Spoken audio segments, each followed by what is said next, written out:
Hey guys, what's up? This is Edgemeister, and I'm here to bring to you part 2 of my hide-and-seek map. So, this is the spawn room. This is where the beginning of the spawn room, beginning of the game takes place. I will explain the game in just a sec, so do not worry. I'll explain it step by step in case you haven't seen the first video. So, humans spawn out here. As you can see, there's enough for a full team of people. Now, you do actually spawn in the kill barrier, so within 10 seconds you have to walk out, and a lot of people in playtests just don't know what's going on. They run around, they're like, oh my god, I'm gonna die, and then they just die. So I'm gonna have to maybe put a light here, or something to tell people to come this way. I tried to use stuff in the blocks so that I can say, okay, there's a red stripe, people can use the red stripe and come out, but I guess people, they're not very observant. They just look around here and they don't see a door here. They don't look over here. I might also need to add something here, maybe a pole, trim.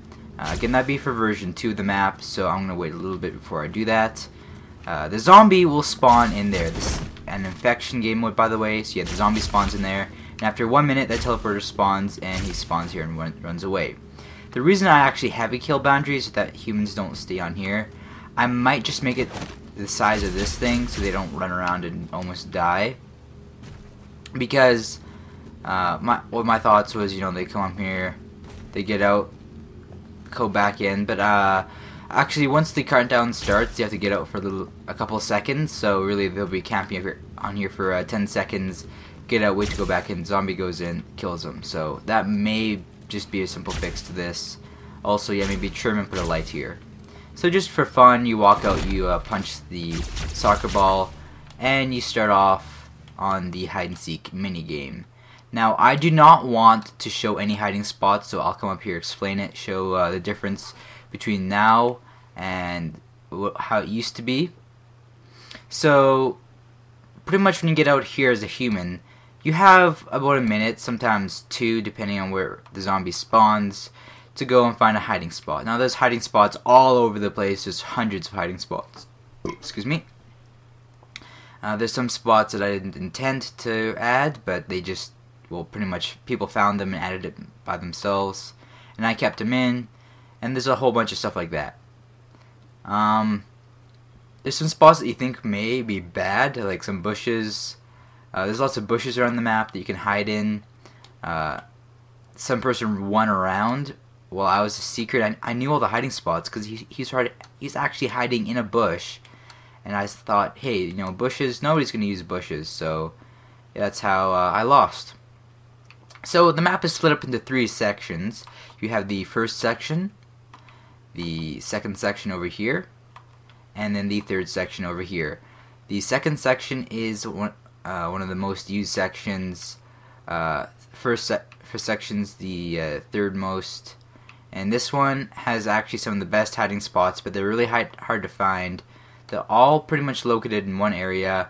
You can't really see it from up here, but yeah, this has some of the best hiding spots, and people don't really tend to look over here that much. So even though these are the most used areas, this area is probably the best. And I will say it right here, it's really only fun when you're with the party. It can be fun without a party, but when you die, since it's a 1-life game mode, because pretty much what happens is after a minute the secret comes out and just tries to find you and kill all of you. Pretty much what happens is, well, you're just spectating your teammates, and yeah, it really does help when you're all in a party with the secret in a party as well. I've had people that, while I was Seeker, just like taunting me, and it's really fun. There's some times where the Seeker actually found a hider and was forcing him to do his deeds, like lead me to another player, do this or that. Yeah. And that is really all I have to say. I could be at this for hours showing all the hiding spots, but I'm not going to because I do not want to spoil any of the hiding spots. I want all of you guys to find your own hiding spots. Also, this camera thing I find is a little bit too far back. Let me quickly fix that, and I'll fix all the other problems on camera. And let's just take him. I have to take the actual camera lens, move it up a little bit, like that. Let's line it up. Okay, that should be good. I'll also bring this down a little bit. Alright.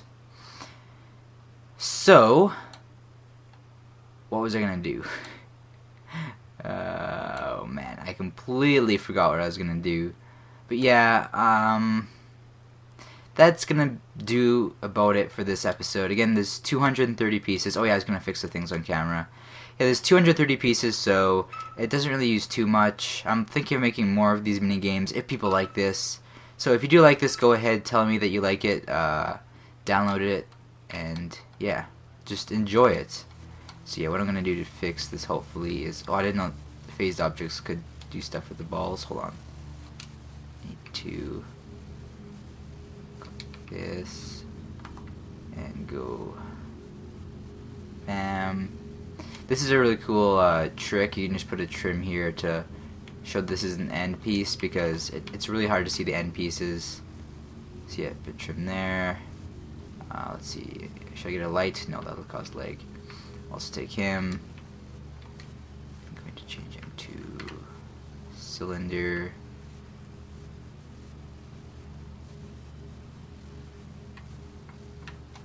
And we'll put him.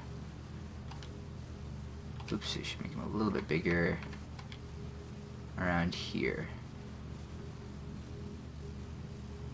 Make it a little bit smaller. And there we go. Hopefully, everything's all fixed now. Let me save this. I will go ahead and update this. This is already on my file share. Yeah, there's also a couple secrets. Secret spoiler. After 3 minutes, active camo spawns. Pretty cool.